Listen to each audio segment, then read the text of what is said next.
अस्सलाम वालेकुम नाजरीन, मैं हूं अलवीना और आप देख रहे प्रोग्राम इनसाइड द न्यूज़। नाजरीन, वज़ीर आज़म इमरान खान साहब पहले दिन से लॉकडाउन के फेवर में नहीं थे, लेकिन फिर उसके बाद उनका जो स्टेटमेंट आया उसमें हमने देखा कि वो भी लॉकडाउन की बात करते हैं। उन्होंने कहा कि हमें हो सकता है लॉकडाउन की जाना पड़े, लेकिन लॉकडाउन पर जाने के वक्त की सूरत हाल में हमें जो है सबको, जितने भी स्टेक होल्डर्स हैं उनको लूप में लेना ज़रूरी होगा। दूसरी जानिब वज़ीर आज़म इमरान खान साहब के इस लॉकडाउन की तरफ ना जाने के स्टेटमेंट को बुरी तरह क्रिटिसाइज़ किया, क्योंकि ग्लोबली जो हम देख रहे थे कोरोना वायरस से बहुत ज़्यादा जल्दी डेथ्स हो रही थी, या अमवात का जो रेशो है वो बहुत ज़्यादा तेज़ी से ऊपर बढ़ता जा रहा था। इस पर बहुत सारे सवालात उठाए अपोजिशन जमातों ने भी, लेकिन उसके बाद जब वज़ीर आज़म साहब की क्लैरिटी आई, 880 अरब का उन्होंने जो है रिलीफ पैकेज का भी ऐलान किया। अब दोबारा से सवालात हो रहे हैं कि इस 880 अरब रुपए के जो पैकेज को उन्होंने अनाउंस कर दिया, इसको किस तरीके से एलोकेट किया जाएगा, क्या इसकी एग्जीक्यूशन प्रोसेस होगी, किन जराए के थ्रू जो है लोगों तक पहुंचाया जाएगा। हमने देखा कि डॉक्टर फिरदौस आशिक अवान साहिबा ने जो है आज प्रेस कॉन्फ्रेंस की, जिसमें उन्होंने डिटेल बताई कि किस तरह कौन कौन से एरियाज़ के ऊपर उनकी जो है मीटिंग हुई, और ख़ास तौर पे 880 अरब रुपए के पैकेज के हवाले से उन्होंने बताया कि कहाँ कौन सी सोर्सेज को इस्तेमाल किया जाएगा और किस तरीके से इस्तेमाल किया जाएगा। लेकिन इसके ऊपर मज़ीद अब और क्लैरिटी आएगी वक्त के साथ साथ, क्योंकि वो इसके ऊपर काम कर रहे हैं। आज के प्रोग्राम में हम इन तमाम तरह इशूज़ के ऊपर बात करेंगे और ये भी देखेंगे कि क्या आवाम ताउन कर रही है या नहीं कर रही। अगर हम बच्चों को देखें, उसी तरह गलियों मोहल्ले में बच्चे खेल रहे हैं और बच्चे भी उसी तरह ढिठाई से ये बात कहते हैं कि पुलिस आ रही है, पुलिस उनको रोक रही है, लेकिन वो फिर भी खेल रहे हैं। तो क्या ये पेरेंट्स की रिस्पॉन्सिबिलिटी है? क्या ये लैक ऑफ एजुकेशन है, लैक ऑफ अवेयरनेस है? अगर लैक ऑफ अवेयरनेस है तो मीडिया तो 24/7 ये काम कर रहा है, डे 1 से बता रहा है आपको कि क्या सेफ्टी प्रोटोकॉल्स है, क्या करना है, क्या नहीं। आज के प्रोग्राम में हमारे साथ मौजूद हैं जिस तरह तज्ज़ियाकार हैं ज़ुहैर आसिफ साहब, डिटेल एनालिसिस के ऊपर बात करेंगे, और अरसलान मिर्ज़ा साहब पाकिस्तान तहरीक इंसाफ से हमारे साथ मौजूद हैं, और हम कॉल पे भी मज़ीद गेस्ट को लेंगे। आप दोनों को प्रोग्राम में फॉर्मली वेलकम करते हैं। सर, सबसे पहले जो है मुझे ज़रा ये बताएं कि लॉकडाउन की सूरत हाल के ऊपर जिस तरह डिबेट हो रही थी, कुछ लोग लॉकडाउन की फेवर में थे, कुछ लोग लॉकडाउन की फेवर में नहीं थे, फाइनली पार्शियल लॉकडाउन हो गया पूरे मुल्क में, क्या लोग कोऑपरेट कर रहे हैं? देखिए, सबसे पहले तो मैं इसको हमारे अपने जो डॉक्टर्स हैं हमारे, जो फ्रंट फुट पे लड़ रहे हैं इस वक्त, अपनी जान जोखों में डाल के जो है वो अपनी जान की परवाह किए बगैर जो है वो मरीज़ों का इलाज कर रहे हैं कोरोना वायरस के, मैं उनको खिराज तहसीन पेश करना चाहूँगा। और हमारी लॉ एनफोर्समेंट एजेंसीज़ जो अपनी जान जोखों में डाल के बाहर सड़कों पे और लोगों को रोक रही है, वो महदूद कर रही है लोगों को घरों में रहने पे, उनको मैं खिराज तहसीन पेश करना चाहूँगा। अब आते हैं मुल्की हालात की तरफ। देखें, इमरान खान साहब जो है वो बार बार आके कह रहे हैं, लेकिन ज़ुहैर बहुत सारी वीडियोस जो हैं सामने आ रही हैं जिसमें हम देख रहे हैं कि जो अस्पताल का अमला है वो इतना कोऑपरेट नहीं कर रहा। बहुत सारी वीडियोस इस तरह सामने आई, कहीं पे डॉक्टर्स जो हैं वो पेशेंट्स को देख रहे हैं और वो वहाँ पे दे डोंट बॉदर कि कोई पेशेंट भी है या नहीं, क्योंकि उनको खुद खौफ आ रहा है। ऐसी हालत होती है उस मरीज़ की, कोरोना वायरस से जो मुतासर मरीज़ होता है। दूसरी जानिब लॉ एनफोर्समेंट एजेंसीज बहुत पूरा टाइम काम कर रही हैं, लेकिन ये जो लोग हैं ये ढीठ नहीं सुधर। देखिए, ये ऐसा क्यों है? ये हमारे लोगों की मिजाज में है, ठीक है। वो एजुकेटेड नहीं है, उनका एरेडिक बिहेवियर है, ठीक है। कोई भी मतलब रिलीजियस सबका उनको भड़का देता है, ठीक है। अभी ईरान वाली साइड से आए हैं तो एक स्पेसिफिक सेक्ट उनको कह रहा है, अगर कल को ये सऊदी अरब से आते तो दूसरा सेक्ट जो है वो इसमें इन्वॉल्व होता और उनको भड़काता, ठीक है। फिर लोग इस तरह की कंप्लेंट्स कर रहे हैं कि तकिया सख्त है या नहीं है, या और प्रॉपर फैसिलिटीज नहीं है। मतलब हमारे लोगों में बिल्कुल भी है सब्र नहीं है, ठीक है। और दूसरी तरफ जो है हमारी जो लोगों ने किया वहां पे फिर लोगों का कसूर था, किस तरह वो सारे क्राउड बनाकर आ गए, और बिल्कुल ही ये तरीका नहीं था। उनको क्वारंटीन में रखा गया था, कुछ को आइसोलेशन में रखा गया था, सारे क्राउड बनाकर आ गए। जी बिल्कुल, हमारे लोगों का जो है मिजाज ऐसा है कि उनसे सख्ती से हमें निपटना पड़ेगा। की जरूरत नहीं है हमें इस वक्त, देखिए ऑर्डिनेंस आ जाना चाहिए। देखें, इस पे गवर्नमेंट को अपनी पॉलिसी स्ट्रॉन्ग करनी पड़ेगी। उसको सारी गवर्नमेंट्स जो हैं, प्रोविंशियल गवर्नमेंट और फेडरल गवर्नमेंट को एक पेज पर आना पड़ेगा। इमरान खान साहब जो हैं वो थोड़ा सा हेजिटेट कर रहे हैं। हम देख रहे हैं कि वो आके कर्फ्यू के बारे में बता रहे हैं कि कर्फ्यू ये है, कर्फ्यू वो है, कर्फ्यू में सब कुछ खत्म हो जाएगा, लेकिन कर्फ्यू की भी बहुत सारी टाइप्स हैं। मेरे ख्याल में ब्यूरोक्रेसी के कुछ एलिमेंट्स हैं जो उनको मिसलीड कर रहे हैं। ठीक है, कर्फ्यू की काफी सारी टाइप्स हैं। कर्फ्यू हम इस तरह लगा सकते हैं कि सेक्शन 144 हम इम्पोज करें, इम्पोज सिंध में किया हुआ है, लेकिन पार्शियल, लेकिन वो भी तो प्रैक्टिकली देखे तो सेक्शन 144 ठीक से नहीं इम्प्लीमेंट हुआ ना, ठीक से नहीं इम्प्लीमेंट हुआ। उसमें हमें जो है बेसिकली जो इमरान खान साहब डेफिनेशन बता रहे हैं कर्फ्यू की, वो डेफिनेशन हरगिज वो नहीं है, ये ब्यूरोक्रेसी के कुछ एलिमेंट्स हैं। देखिए, हम जो है एसेंशियल सर्विसेज को ना रोकें, ये मैं पूरे पाकिस्तान के हिसाब से कुछ पॉलिसीज बताना चाहूंगा कि एसेंशियल सर्विसेज में जिस तरह जर्नलिज्म हो गया, जर्नलिस्ट हो गए, डॉक्टर्स हो गई, फिर ये सोशल सर्विसेज हो गई जैसे ईदी हो गई, चीपा हो गई, और ये मिल्क मैन, न्यूज़पेपर वाले, दूध वाले और ये दुकानों वाले, इनको हम ना रोकें। ठीक है, ताकि हमारी सप्लाई चेन ना अफेक्ट हो। दूसरा ये कि हम गवर्नमेंट जो है लोगों को पासेस इशू करे, ठीक है, और जर्नलिस्ट को ये जर्नलिस्ट तो कभी भी इफेक्ट नहीं होगा चाहे कर्फ्यू लगे, हमारी कंट्रोल मूवमेंट नहीं है, इट्स अ सपोर्टिंग पिलर ना। लेकिन अब हम बात करते हैं दूसरे एस्पेक्ट के ऊपर आते हैं, तो अगर कर्फ्यू और लॉकडाउन में स्लाइट डिफरेंस है। लॉकडाउन जो ओवरऑल कंप्लीट लॉकडाउन है उसकी भी बात नहीं करें हम। लॉकडाउन अपेरेंटली तो पाकिस्तान पीपल्स पार्टी ने कहा कि लॉकडाउन की सूरत हाल है, सेक्शन 144 इम्पोज कर दिया है हमने, लेकिन पार्शियल लॉकडाउन है। जो आपको सूरत हाल दिख रही है, क्या वो कंप्लीटली लॉकडाउन की सूरत हाल है या नहीं है इस वक्त? देखिए, वो क्योंकि सिंध गवर्नमेंट कह रही है कि उन्होंने लॉकडाउन किया है। कंप्लीटली लॉकडाउन उसको नहीं कहा जा सकता, लेकिन उसमें जो है सिंध गवर्नमेंट को डिफरेंट स्टेप्स लेने पड़ेंगे। उनको कर्फ्यू एडमिनिस्ट्रेशन यूनिट्स बनाने पड़ेंगे। ठीक है, जिस तरह आपकी पुलिस फोर्स है वो फारिग हो गई जब लॉकडाउन हुआ, ठीक है, आपका पटवार खाना है जिसमें आपके तहसीलदार वगैरह, आपके म्यूनिसिपल कमेटी है, आपकी म्यूनिसिपल कॉर्पोरेशन है, आपके डिफरेंट जो गवर्नमेंट स्कूल्स हैं उनके एजुकेशनल स्टाफ है, आप उनको एज अ वॉलंटरी बेसिस पे यूज करें। ठीक है, उसके अलावा आपकी जो ट्रांसपोर्ट वगैरह, आप कहते हैं कि ट्रांसपोर्ट का इमरान खान साहब कह रहे थे कि बहुत बड़ा प्रॉब्लम है, तो आप देखिए जब इलेक्शन होते हैं तो 90% ट्रांसपोर्ट जो है वो आउटसोर्स की जाती है, तो यहाँ तो सारी ट्रांसपोर्ट स्टैंड स्टिल हो गई। मैं थोड़ा सा पॉइंट अपना क्लियर करूंगा कि लाहौर मैनेजमेंट और म्यूनिसिपल कॉर्पोरेशन की जो बसेज हैं और डिफरेंट सूबाओं की बसेज हैं उनको यूज किया जाए। ठीक है, अरसलान मिर्जा साहब, इमरान खान साहब क्या कंफ्यूज हैं अभी भी कर्फ्यू और लॉकडाउन की सिचुएशन के ऊपर? अपेरेंटली तो सिंध हुकूमत बार बार कह रही है कि लॉकडाउन किया है उन्होंने, सेक्शन 144 इम्पोज किया है, लेकिन ये कंप्लीट लॉकडाउन की सूरत हाल हम ना कराची में देख रहे हैं ना पूरे सिंध में देख रहे हैं। ये इटसेल्फ भी एक पार्शियल लॉकडाउन है। तो क्या ये क्लैरिटी वज़ीर आज़म इमरान खान साहब को नहीं पहुंचाई जा रही, या ये सिंध गवर्नमेंट जितना वो काम करे उससे ज्यादा वो शो कर रही है? क्या सिचुएशन है? Thank you so much for inviting. अच्छा, इसके अंदर ये है कि डे वन से हमारे पास क्लैरिटी है, ये कन्फ्यूजन फैलाने की एक बाकायदा उसमें एक स्ट्रेटजी है। देखें, मेरे ख्याल से चीज़ों को क्लियर और सिंपल रखा जाए। मैं सिर्फ ये कहता हूँ कि जो रिस्पॉन्सिबिलिटी है वो सबके ऊपर है, इनफरादी भी है और इज्तिमाई तौर के ऊपर भी है। सबसे पहले आ जाते हैं गवर्नमेंट ऑफ पाकिस्तान के ऊपर। वहाँ पे डे वन से हमारा स्टांस बड़ा क्लियर है, कोई कन्फ्यूजन नहीं है। हम ये कह रहे हैं कि कैपेसिटी बिल्डिंग नहीं है, हमारे पास रिसोर्सेज नहीं है, कर्फ्यू कर दें, सारी चीज़ें आप बंद कर दें, लेकिन आपको लाइन्स कुछ आइडेंटिफाई करनी पड़ेंगी कि वो तो एज स्टैंड अलोन वो वहाँ पे चलती रहें, सो दैट कि जो सप्लाई चेन है वो आपका वो इफेक्ट नहीं हो, हॉस्पिटल्स आपके इफेक्ट नहीं हो, journalism again a very strong pillar जो अवेयरनेस फैला रहा है, ये सारी चीज़ें। सिर्फ एक चीज़ थोड़ा सा मैं इनसे अर्ज करूँगा कि आप काइंडली वो ब्यूरोक्रेसी के वो एलिमेंट भी डिफाइन कर दें कि जो खान साहब को मिसलीड कर रहे हैं। हमारे लिहाज से किसी किस्म की कोई भी चीज़ नहीं है, आप सारी प्रेस कॉन्फ्रेंसेज उठा के देख लें, बिल्कुल क्लियर कट पॉलिसीज़ हैं।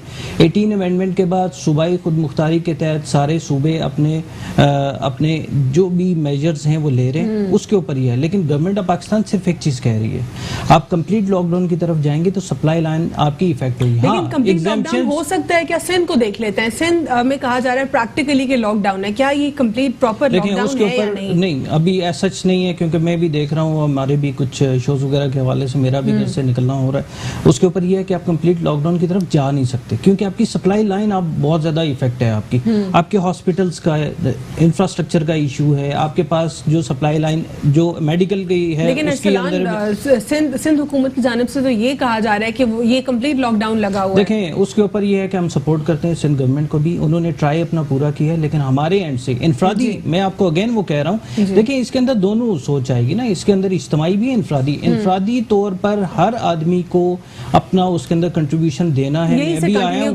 मैं अभी सिर्फ एक चीज कहना चाह रहा हूँ, जैसे आपने कहा ना बच्चे क्रिकेट खेल रहे हैं, उन्होंने इसको एज ए फन लिया हुआ है, तो मेरी रिक्वेस्ट होगी, मीडिया तो ऑलरेडी कंट्रीब्यूट कर रहा है, फेसबुक है, सोशल मीडिया है, सारी चीज, लेकिन again we need to spread the information और अवेयरनेस ज्यादा से ज्यादा करना है, ताकि उनको पता चले कि इसके आगे जाके अल्लाह ना करे इसके कॉन्सिक्वेंसेस क्या हो सकते हैं, ये क्या डिस्ट्रक्शन लेकर आ सकता है। लोगों को अभी भी अंदाजा, डेफिनेटली इस पर लोगों को सीरियसली जो है गौर व फिक्र की सख्त जरूरत है। एक छोटे से वक्फे के बाद गुफ्तगू का सिलसिला यहीं से जारी रखते हैं। सोलो वेलकम बैक आफ्टर ब्रेक। नाज़रीन, ब्रेक से कबल हम बात कर रहे थे ये ओवरऑल जो कोविड-19 का सिनेरियो इसके ऊपर। अब हमें प्रोग्राम में ज्वाइन किया मुसरत न्याजी ने पाकिस्तान पीपल्स पार्टी से, उनसे भी जानेंगे और फिर मजीद स्टूडियो में इस पर गुफ्तगू करेंगे। अस्सलाम वालेकुम। जी वालेकुम अस्सलाम। मुसरत, कोविड-19 के हवाले से जो है गवर्नमेंट हर प्रिवेंशन लेवल के ऊपर भी इसके ऊपर मेजर्स देख रहे हैं हम, सिंध हुकूमत भी इस पर काम कर रही है। दूसरी जानिब वफाक की तरफ से भी इसके ऊपर काम हो रहा है। 880 अरब रुपए का पैकेज भी जो है रिलीफ पैकेज अनाउंस हो गया है। जो ओवरऑल लॉ इन्फोर्समेंट एजेंसीज को डिप्लॉयड किया गया है सिंध में, उस हवाले से आप क्या समझती हैं, क्या लोग कोऑपरेट कर रहे हैं उनके साथ या नहीं कर रहे? बिस्मिल्लाहिर्रहमानिर्रहीम। अलवीना, देखिए लोग कॉपरेट नहीं कर रहे, बिल्कुल भी नहीं कर रहे। अगर कॉपरेट लोग कर रहे होते तो तकरीबन 711 के करीब, बल्कि इससे भी ज्यादा लोग होंगे जिन्हें अरेस्ट किया गया और उन्हें उनकी गलतियों की वजह से, ये देखें लोग इस तरह लग रहा होता है कि लॉकडाउन में मौजूद हैं हम लोग और इस तरह से बाहर घूमने के इरादे इनके होते हैं जैसे वो पिकनिक पॉइंट्स पे हैं। तो अगर इस तरह किया जाएगा, देखिए सिंध गवर्नमेंट ने अगर इन्हें लॉकडाउन में ना किया होता, खुदा ना खास्ता, तो और बुरे हालात होते। और आप देखें कि अगर लॉकडाउन में 3 दिन से मौजूद है तो सिर्फ केसेस जो है ना सिंध के अंदर आज के दिन में आप देखें सिर्फ 3 केसेस हुए हैं। अगर इन पर सख्ती की जाए, बल्कि देखें कौम अगर इस चीज को ना समझे तो इनकी बड़ी नाअहली है, नालायकी है। मुसरत, जिस तरह हमने वीडियोस देखी थी पुलिस ऑफिसर्स की, वो लोगों को जो है छड़ियां मारे थे क्योंकि लोग सुन नहीं रहे। अब हमने फिर ये भी सुना कि एसएचओ को जो है मुअत्तल कर दिया। तो क्यों मुअत्तल किया जब लोग सुन ही नहीं रहे? तो इस तरह सख्ती तो बरतनी पड़ेगी पुलिस ऑफिसर्स को। देखिए किसी भी चीज के लिए मारपीट तो हल नहीं है ना, कि मारा जाए। हमारे कानून में ये तो नहीं है कि उनको मारा जाए, मारा नहीं जाएगा, हम उनको बारह समझा रहे हैं। बल्कि इसीलिए सिंध गवर्नमेंट कहते हैं, सिंध गवर्नमेंट की अभी भी कोशिश यही है कि इस तरह से बेहतर मान जाए, वरना जो है ना कर्फ्यू नाफिज करना पड़ेगा, जो किसी भी सूरत में हम नहीं चाहते हैं, लेकिन मजबूरी है कि अगर इस तरह किया जाएगा तो ये देखें अगर गवर्नमेंट आपके साथ बेहतर कर रही है, आपकी जानों के लिए कर रही है, आपकी सेहत के लिए कर रही है, तो चाहे सिंध गवर्नमेंट हो या वफाक हो, कोई भी हो, उसका साथ दें। क्योंकि ये जो आफत है ये कुदरती तौर पर है, आप उसका साथ, गवर्नमेंट का साथ दें। गवर्नमेंट आपसे रिक्वेस्ट कर रही है आपकी सेहत के लिए, आपकी जान के लिए, और अगर आप कोऑपरेट नहीं करोगे तो खुद ही नुकसान में जाएंगे आप। ठीक है मुसरत, लेकिन लोग जो हैं, हमें दिख नहीं रहा कि लोग अब भी सपोर्ट करेंगे या लोग ये समझने की कोशिश करेंगे, क्योंकि मीडिया 2 महीने से जायद के अरसे से लोगों को बता रहा है, समझा रहा है इस बीमारी और इस वबा के हवाले से। गवर्नमेंट अपने मेजर्स अनाउंस कर रही है, लेकिन लोग कोऑपरेट करने को कोई तैयार नहीं है। तो आपको नहीं लगता आपको वफाक के साथ बैठकर किसी ऑर्डिनेंस पर काम करना चाहिए? कोई ऑर्डिनेंस लागू कर दें कि कोई भी वायलेट करे तो उसको आप अरेस्ट करें, जिस तरह मलेशिया में और इंटरनेशनली बाकी ममालिक में हो रहा है। अगर आपने वायलेट किया उनको अरेस्ट करें। अलवीना, देखिए मेरी बात सुने, बिल्कुल हम तो फर्स्ट डे से ही कह रहे हैं कि वफाक को या सूबों को आपस में मिल बैठकर एक प्लेटफॉर्म पे आकर इन लोगों के लिए काम करना चाहिए और एक साथ हो। लेकिन आप एक छोटी सी एग्जांपल आप देख लें कि वजीर आजम और पाकिस्तान जो आज आए, अपोजिशन को सुने बगैर उठकर चले गए। तो क्या वजीर आजम साहब भी कौम को ये बताने गए थे कि मैं हाथ धोने जा रहा हूं? ऐसा नहीं है। जब तक अपोजिशन हो, देखिए अपोजिशन के तरफ से तो हमेशा अभी भी कहा जा रहा है, और हम तो बड़ा वर्बली कहते हैं कि खुदारा सियासत ना करें, एक प्लेटफॉर्म पे आए, एक जगह बैठें और इसको सोचें और इस मसले का हल निकालें। ये नहीं है कि आप पॉइंट स्कोरिंग करें, लेकिन जब तक एक साथ नहीं बैठा जाएगा, जब तक कोई खातिर ख्वाह रिजल्ट अलवीना सामने नहीं आएंगे, किसी सूरत में नहीं आएंगे। ठीक है, बहुत बहुत शुक्रिया मुसरत प्रोग्राम में शिरकत करने के लिए। थैंक यू सर, इस पे जिस तरह पाकिस्तान पीपल्स पार्टी का ये टेक है कि आप लोग उनसे अभी भी जो है बात नहीं कर रहे, रहे, उनको लूप में नहीं ले रहे इस इशू के हवाले से, इस पर क्या कहेंगे आप? नहीं, इस तरह की कोई भी ऐसी चीज़ नहीं है। मैं as a party spokesperson मैं इस चीज़ को निगेट करता हूँ कि लूप में नहीं लिया जा रहा। देखें, प्रोविंशियल गवर्नमेंट जो है इज सेटिंग विद गवर्नर, और गवर्नर साहब के साथ आपके सामने डेली मीटिंग्स भी होती हैं, वो सारी चीज़ें। गवर्नर साहब लॉकडाउन के ऊपर भी फुली ऑन बोर्ड थे, लॉ इन्फोर्समेंट भी फुली ऑन बोर्ड थी। उसके बाद जब इन्होंने वफाक को खत लिखा है कि आर्मी डिप्लॉयड चाहिए हमें, वो भी सारी चीज़ें हुई हैं। हमारे दरमियान किसी किस्म की कोई भी ऐसी चीज़ नहीं। मेरा ख्याल है यहाँ पे हमें थोड़ा सा पॉजिटिव अप्रोच के साथ चलना चाहिए, बजाय ये कि हाँ लैप्सेस होंगे, बहुत सारी जगह पर होंगे, हमारे एंड पर भी हो सकते हैं, इनके एंड पर हो सकते हैं। मेरे ख्याल से उस डिबेट में जाने की बिल्कुल गलत है कि आप इनको जो है कम्युनिकेट नहीं करें, क्योंकि गवर्नर साहब जो हैं वो we need to stay positive, we need to stay positive, we need to adopt positive approach. यहाँ पर ये है, देखें गवर्नमेंट ने 18 अमेंडमेंट के बाद अगेन वही चीज आ जाती है, प्रोविंसेस ने कर दिया, लेकिन फेडरल गवर्नमेंट ये कह रही है कि कर्फ्यू होगा तो उसके अंदर आपको सर्टन कॉन्टिजेंसीज की प्रोविजन रखनी पड़ेगी। उसमें सप्लाई लाइन्स हैं, उसमें हॉस्पिटल्स का है, उसमें सारी चीजें। अभी जो एनडीएमए के पास सारा सामान आया चाइना से, उसको भी आगे ट्रांसमिट करना, वो सारा उसको उसके डिलीवरी भी इंश्योर करना थ्रू प्रॉपर चैनल, वो सारी चीजें। अल्लाह ना करे उस साइड पे हालात जाएं। लेकिन मैं अगेन ये कहता हूँ, इज्तिमाई तौर पे तो एक पॉजिटिव अप्रोच अपनाई जा रही है। इनफरादी तौर पे हमें ये चाहिए कि on an individual basis, on an individual level, हमें ये चाहिए कि हमें थोड़ा सा अपने आप को भी देखें। आपके सामने किसी किस्म की वायलेशन आती है, आजकल टेक्नोलॉजी है, आप उसको रिपोर्ट करें, मेरे सामने आती है, I will report it my self. लेकिन अगेन हमें लोगों को भी थोड़ा सा अवेयरनेस करना है, अवेयरनेस देनी है। मीडिया कर रहा है, मीडिया अब बहुत ओपनली जा रहा है, और मीडिया ने जितना इसके अंदर कंट्रीब्यूट किया है मेरे ख्याल से इससे ज्यादा नहीं किया। अच्छा, दूसरी चीज, अब आ जाए नॉन सीरियसनेस के ऊपर। मैं इंटरनेशनल मीडिया भी फॉलो कर रहा हूँ, उसके अंदर ये है कि जो आपके कोस्टल एरियाज हैं अमेरिकन, वहाँ पे बीचेस ओपन है, लोग वायलेट कर रहे हैं, वो ये कह रहे हैं कि हमें इफेक्ट नहीं करेगी। लेकिन वो लेजिस्लेशन उनकी बहुत मजबूत आ रही है, जिस तरह अगेन ना उसी की तरफ आ रहा। अब आ जाए ऑर्डिनेंस की तरफ।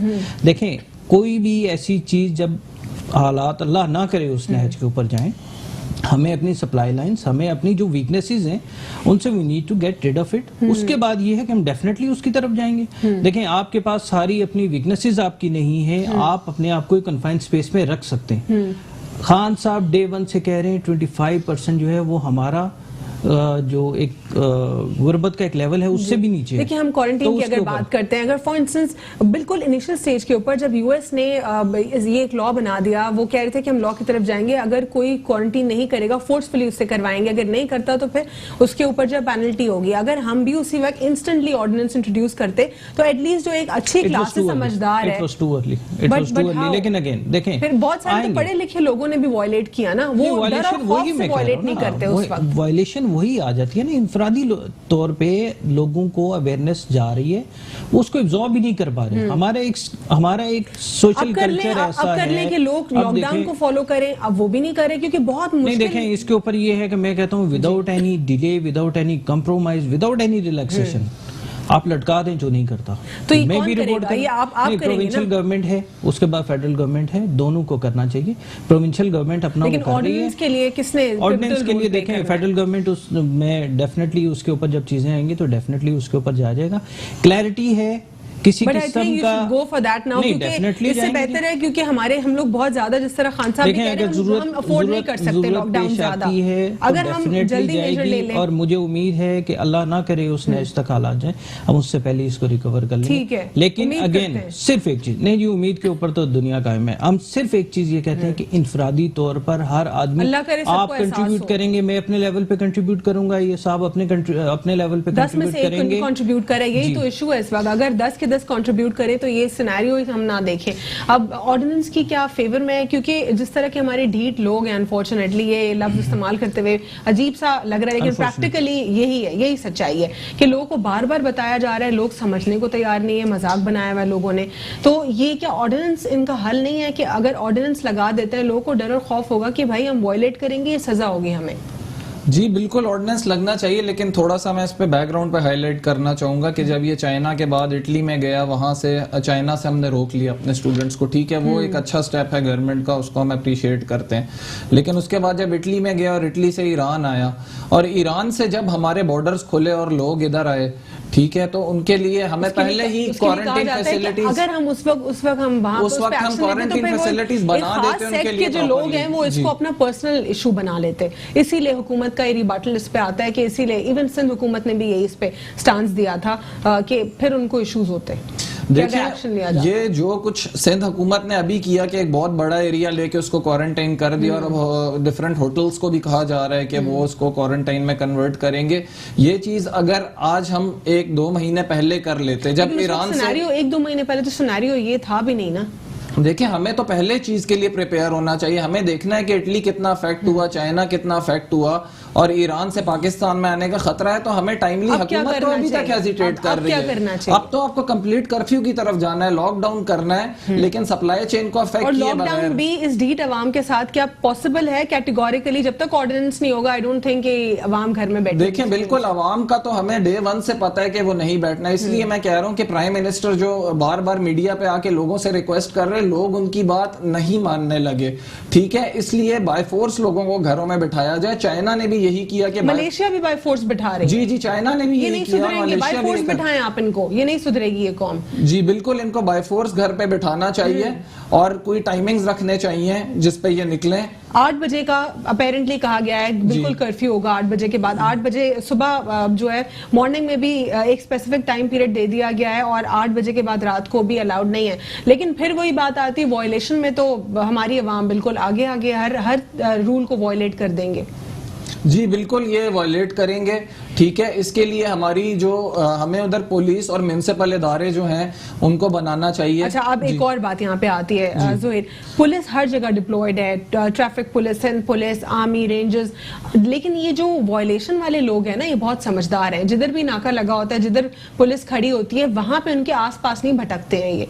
जिधर वो पुलिस आती है अपना रुख चेंज करती है वहां से फिर गायब हो जाते हैं। तो ये तो मजाक बना दिया ना लॉ इन्फोर्समेंट एजेंसी से भी। वो अपनी एनर्जी लगा रहे हैं, अपना टाइम लगा रहे हैं, वो अपना पूरा वक्त दे रहे हैं उनको, लेकिन लोगों का कोई फायदा नहीं हो रहा। ये क्या अल्टीमेट हल इसका क्या है आखिरी?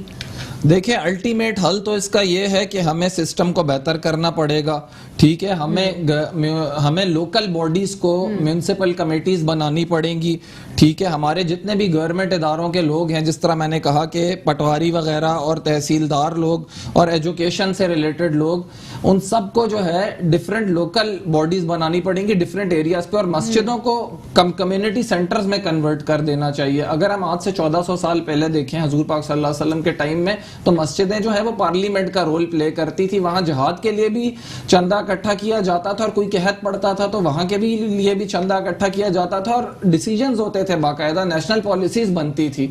तो हम लोकल लेवल पे क्यों मस्जिदों को कम्युनिटी सेंटर्स में नहीं कन्वर्ट कर सकते और वहां डिसीजन नहीं ले सकते? हमें ये चीज करनी पड़ेगी और हमें फूड को स्टॉक करने के लिए कोई एरियाज बनाने पड़ेंगे डिफरेंट, हर जो है वो टाउन में और हर जोन में, ठीक है, ताकि हमारी फूड सप्लाई ना अफेक्ट हो। और ट्रांसपोर्ट को पब्लिकली हमें कंट्रोल करना पड़ेगा, लेकिन जो फूड सप्लाई की ट्रांसपोर्ट है उसको हम रिस्ट्रिक्ट ना करें। जिस तरह इमरान खान साहब ने कहा कि पोर्ट्स को हमने खुलवाया है, तो पोर्ट्स को प्लीज रिस्ट्रिक्ट ना करें ताकि लोगों तक बेसिक नेसेसिटीज पहुंचे। ठीक है, जिस तरह तौबा इस्तगफार के हवाले से कहा गया है कि वही आखिरी हल लगता है, क्योंकि बहुत हमें ये महसूस होता है कि अल्लाह वाकई हमसे नाराज हो गया है। और इस ओवरऑल सिचुएशन के ऊपर जो है हमारे रिलीजियस स्कॉलर्स के स्टेटमेंट्स भी आए हैं और मसाजिद के हवाले से कहा गया है कि जिस तरह काफ़ी सारे मुस्लिम ममालिक में मसाजिद को बंद कर दिया गया है, लेकिन हमारे मुल्क में ये नहीं कहा गया कि आप बंद करें। आपकी अपनी मर्जी है, घर पे पढ़ना चाहते हैं या मस्जिद में आके पढ़ना चाहते हैं, लेकिन स्पेसिफिकली मुफ्ती मुनीबुर रहमान साहब ने जिस तरह बताया कि वुजू घर से करके आएँ और जो सुन्नत और नवाफिल है वो भी आप घर पे पढ़ें, लेकिन फ़राइज़ जो हैं वो मसाजिद में ही उसकी अदायगी होगी। क्या कहेंगे इस पर? अच्छा, इसके अंदर डिफरेंट सेक्ट्स, डिफरेंट मकातबे फिक्र जो है उनकी अलग अलग स्टेटमेंट है।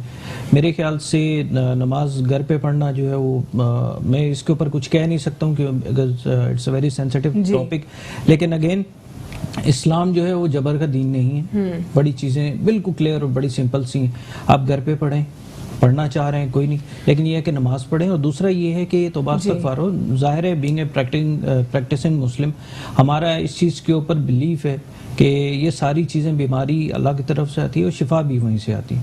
तो हमें ये चाहिए कि हमें थोड़ा सा अपने आप को देखना चाहिए, और उसके बाद ये सिर्फ नमाज के ऊपर जोर है हमारा, हमें थोड़ा सा पर्सनल हाइजीन की तरफ भी जाना चाहिए। ये जो सारी चीज़ें आज आ रही हैं और हम डॉक्टर्स के कहने पे कर रहे हैं, वुजू भी कर रहे हैं, अपना फेस वॉश भी कर रहे हैं, हैंड सैनिटाइजर भी यूज़ कर रहे हैं, सारी चीज़ें अपने आप को प्रॉपर मेंटेन कर रहे हैं, ये सारी चीज़ें तो हमें 1400 साल पहले मिल चुकी हैं। दूसरी चीज़ में आ जाऊँगा जो जिस तरह इन्होंने कहा, देखें again it's a very unfortunate कि हम ये देख रहे हैं कि लोग वायलेशंस की तरफ जा रहे हैं और इसको एज ए फन ले रहे हैं। तो उसके ऊपर अगेन ये सबकी इंफरादी जिम्मेदारी बनती है। मैं अगर वायलेशन देखूंगा मैं उसको रिपोर्ट करूंगा, सो दैट कि हमें एक उस लेवल तक चीजें लेकर आनी है, लोगों के अंदर डर और खौफ हो कि मैं वायलेशन करूंगा तो I will be prosecuted very strictly, उसके कॉन्सिक्वेंसेज हैं। तीसरी चीज ये है कि जो इन्होंने ये कहा है कि मॉडल एक ही है, देखें हम भी उसी चीज के ऊपर बात कर रहे हैं, कान यहाँ से पकड़े या यहाँ से पकड़े, बात सिर्फ एक हो रही है, लोगों तक राशन, लोगों तक बेसिक नेसेसिटीज की सप्लाई को इंश्योर करना, ठीक है, वो सारी चीजें हो जाती हैं तो डेफिनेटली कर्फ्यू, वो सारी चीजें, रुपए का जो रिलीफ पैकेज अनाउंस हुआ है उस पर जो है मजीद और क्लैरिटी आएगी। लेकिन आप उस ओवरऑल सिनेरियो में क्या कहते हैं, जिस तरह उन्होंने कहा कि यूथ फोर्स को इस्तेमाल करेंगे, और क्या कोई स्पेसिफिक एनजीओज भी साथ में लूप में होंगी, या ओवरऑल इसका क्या मैकेनिज्म होगा? देखें उसके ऊपर ये है कि मैं एक तो ये आपको ये बता दूं कि पॉलिटिकली हम क्या कर रहे हैं। पॉलिटिकली हम ये कर रहे हैं कि यूसी लेवल तक हमने अपनी जो हमारा एक तंजीमी सेटअप था उसको पूरा एक्टिव कर दिया। वॉलंटियर्स हैं वो काम कर रहे हैं विद प्रॉपर प्रोटेक्शन, उसके अंदर वो मास्क वगैरह, वो जो भी बेसिक जो चीजें हैं, प्रिकॉशंस जो लेनी है, वो सारी चीजें करके हम गली मोहल्ले की सतह तक सारी लिस्ट वगैरह हमने मुरतब कर ली। अब उसको राशन हमारे पास जो है 75,000 बैग्स राशन बैग्स जो है, कल से हम उसकी वो टोटल हमारे पास 75,000 है फॉर द टाइम बिंग, और उसी लेवल से उसी के अकॉर्डिंगली हम देख लेंगे कि क्या उसकी प्रोविजन बढ़ती है। हम उसको हर एक डिस्ट्रिक्ट के लेवल पे जाएंगे, फिर हमारे जो इलेक्टेड नुमाइंदे हैं उनके, फिर हमारे यूसी काउंसलर्स वगैरह वो, और फिर हमारा जो तंजीमी सेटअप है उसकी अरसलान यहाँ पे जो है दोबारा हम कॉल पे जो है हमें ज्वाइन किया है मुसरत न्याजी साहिबा ने, क्योंकि आपका रिबाटल ये आया था, जो उनका स्टेटमेंट है आप कहते हैं कि वो कैटेगोरिकली दुरुस्त नहीं है, तो दोबारा उनसे इस पे जानना चाहेंगे हम। मुसरत, जिस तरह आपने सुना होगा ये स्टेटमेंट सामने आपके क्वेश्चन के, आपके सवाल जवाब के ऊपर रिबाटल ये आया कि जो आप बात करें वो दुरुस्त नहीं है। आपके साथ जो है गवर्नर साहब आपके साथ ही, आपकी टीम के साथ हैं, लूप में हैं, आप लोग को हर चीज जो है बताई जा रही है, आप लोग के साथ बिल्कुल बैठ के काम हो रहा है। देखें अरसलान मेरे भाई, एक चीज तो आपने बड़ी अच्छी की कि राशन, हम तो हर चीज को वेलकम कहते हैं, मैं उस पर भी आ जाती हूँ कि देखें जब सीएम साहब ने कहा तो जितने भी अपोजिशन के लोग थे, चाहे अपना गवर्नर भी हो, एमक्यू वाले हो, जीडीए वाले हो, हालांकि जीडीए वाले और मेरा भाई पीटीआई वाला अरसलान बैठा है, मैं बता दूं कि जब सैलरी देने की बात हुई थी फंड में, तो जीडीए ने या पीटीआई वालों ने इसके लिए मना कर दिया। हालांकि ये चीजें आवाम के लिए हो रही थी, इन्हें अपनी सैलरीज जो ना जितने पार्लियामेंटेरियन थे सिंध के दे रहे थे, इन्होंने नहीं दी। चलें ये चीज इनका अपना मफाद होगा, लेकिन इन्होंने कहा कि हमारे पास 75,000 बैग्स हैं जो हम कल से दे रहे हैं। मोस्ट वेलकम जी, दें, आपका सूबा है, हम सबका सूबा है और देनी चाहिए। लेकिन सिंध गवर्नमेंट ने 24 घंटे के लिए एक इमरजेंसी नंबर दे दिया है, अगर चाहे तो मैं आपको बता देती हूँ, 021-111-786-264, जिसके अंदर आप अपने राशन या दवाइयां या किसी भी किस्म की कंप्लेन हो तो आप कर सकते हैं, वो हुकूमत वक्त आपको इंशाल्लाह प्रोवाइड करेगी। और अगर ये दे रहे हैं तो बहुत अच्छी बात है। और वज़ीर आज़म साहब ने जो आज ऐलान किया है, अलवीना प्लीज, एक वज़ीर आज़म साहब ने जो ऐलान किया है उसमें 70 लाख लोगों को, जो मजदूर तबके की मैं एक बात कर रही हूं, अगर एक एग्जांपल दूं तो उसमें 3,000 रुपए महाना, इट्स मीन के 100 रुपीज डेली। तो इस महंगाई के दौर में जब वजीर आजम साहब का 2 मियां बीवी का गुजारा उनकी सैलरी से नहीं होता, तो क्या एक गरीब बंदे का गुजारा इस पर होगा? एक चीज। दूसरी ये कि अरसलान जो कह रहे हैं कि हम यूसी वाइज बनाएंगे, हम उनका साथ देते हैं, हम तो हर सतह पे साथ देने के लिए तैयार है। फेडरल गवर्नमेंट बिल्कुल, मेरे चेयरमैन ने कहा है कि फ्रंट लीड करें पीएम साहब, हम उसके साथ हैं, लेकिन पीएम साहब तो ना अपोजिशन लीडरान की बुला के जो हेल्पलाइन का नंबर है, बात मनवा के ऐसा नहीं अपनी बात कहें तो दूसरों की भी सुने प्लीज। मुसरत, ये जो हेल्पलाइन का नंबर आपने दिया है, इस हवाले से सोशल मीडिया के ऊपर जो है लोग क्रिटिसाइज करें, वो कह रहे हैं कि कॉल करें तो कोई रिस्पॉन्स नहीं आता। जी बिल्कुल बिल्कुल, मैं आपको एक चीज अच्छी इस चीज की ये भी बता दूं अलवीना कि ये एक ही वक्त बर वक्त जो है ना 80 कॉल्स एक साथ अटेंड हो सकती हैं, ये भी नहीं है कि ये बिजी होगा। एक वक्त में 80 कॉल्स एक ही नंबर पे अरसलान इसके अटेंड हो ऊपर ये सकती बात है। उठाएगा तो बिल्कुल busy आप होगा। करके जी, देखें, मैं करके देखूं, इंशाल्लाह आवाम अच्छा, मुझे थोड़ा सा हम टाइम दे चाहते दें, हैं इनका कि point of view आ हम गया। जी, चाहते हैं मेरे ख्याल वफाक से के साथ उससे मिलकर भी हम जी, ये जी, प्रोग्राम का टाइम भी करने के लिए कम है। तैयार तो चाहते हैं। एक मिनट, आखिरी मिनट रह गया है, दोनों मेहमानों को इंक्लूड करना होगा अब। देखिए मसला ये है कि मैं इस तरफ नहीं आना चाह रहा था। We want to stay positive और we want to stay focused. अब उस चीज के ऊपर ये आ जाना कि इन लोगों ने क्या किया और हमने क्या किया, देखें बहुत सारी, मैं अगेन ये कह रहा हूँ लैप्सेज इनके एंड पर भी हैं, हमारे लोग भी उसको आइडेंटिफाई कर रहे हैं। देखें आपने बंद तो कर दिया, आपने जो वीकनेसेस, जो उसके अंदर जो फ्लॉज थे वो तो आइडेंटिफाई नहीं किए, आप तो हीरो बन गए उस चीज के ऊपर। अल्टीमेटली वो हमें आइडेंटिफाई करने और वो सारी चीजें करनी पड़ेंगी। तो अगेन मेरे ख्याल से ये टाइम इस चीज का नहीं है। मुझे बड़ी बदकिस्मती है कि इन लोगों ने अगेन जो है ना उसमें से कोई ना कोई सियासत का पहलू उठा के वो कर लेते हैं। मैं अगेन उस तरफ नहीं जाऊंगा। मैं सिर्फ ये कहता हूँ इज्तिमाई तौर पर हमारी, चाहे वो प्रोविंशियल गवर्नमेंट है चाहे वो फेडरल गवर्नमेंट है, सबकी रिस्पॉन्सिबिलिटी है। बजाय ये कि एक दूसरे के ऊपर क्रिटिसाइज करें, देखें ये भी काम कर रहे हैं, हम भी काम कर रहे हैं। अगर ये अपने एंड से राशन या डिस्ट्रीब्यूशन या मेडिसिन दे रहे हैं, वेरी वेल, हम भी अपने एंड से करें, हम कंट्रीब्यूशन की तरफ जा रहे हैं। मैं ये नहीं कह रहा हूं कि मैं नहीं करना चाहूंगा, लेकिन अगेन मेरे ख्याल से थोड़ा सा ये सेंसिटिव मामला है, इसके ऊपर ये है कि इनकी सियासत थोड़ा सा जो है ना जी, इसमें राशन की जहां तक बात है तो इसमें हमें रेप्लिकेशन अवॉइड करनी चाहिए, क्योंकि हर बंदा एनजीओ बना हुआ है, मैं भी एनजीओ हूं, आप भी एनजीओ। अब प्रॉब्लम कहां पे आती है कि अगर वो तो अगर कोई समझदार शख्स है, वो एक्चुअली एनजीओ की प्रोफाइल से वाकिफ है, जानता है कि उसने क्या काम किया है, क्या उसकी एक्टिविटीज रही हैं, तो फिर एक सही जगह पे इन्वेस्ट करना जहां पे आपको पता है कि वाकई काम करेंगे। देखें रेप्लिकेशन एक सबसे बड़ी प्रॉब्लम है, क्योंकि हर बंदा एनजीओ बना हुआ है। मैं अगर किसी घर में 4 बोरी आटे की देना चाहता हूं, ठीक है, और वो उस बंदे को 1 बोरी चाहिए आटे की, ठीक है, 1 बोरी आटे की चाहिए, 1 चावल की चाहिए, 1 चीनी की चाहिए, 1 राइस की चाहिए, ठीक है, तो वो अगर हम दोनों ही उसके घर 8 kg भिजवा दें आटा, ठीक है, इसको चीनी और राइस मिले ही ना और तेल मिले ही ना, तो फिर प्रॉब्लम हो जाती है ना। लेकिन आप वो उस पे कैसे, क्या आपको लगता है बस वक्त खत्म हो गया? ये बता दीजिए कि हुकूमत को क्या बड़ी एनजीओ को लूप में लेना चाहिए, अपनी टीम को मॉनिटर कराना चाहिए? इससे यही पॉइंट इससे यही रिजल्ट निकालना चाह रहा था कि स्टेट मॉनिटर्ड होना चाहिए सब कुछ, ताकि रेप्लिकेशन अवॉइड की जा सके। जो भी चीजें अगर इस तरफ हालात जाते हैं और अगर हमें उन्हें लूप में लेना है, डेफिनेटली डू इट।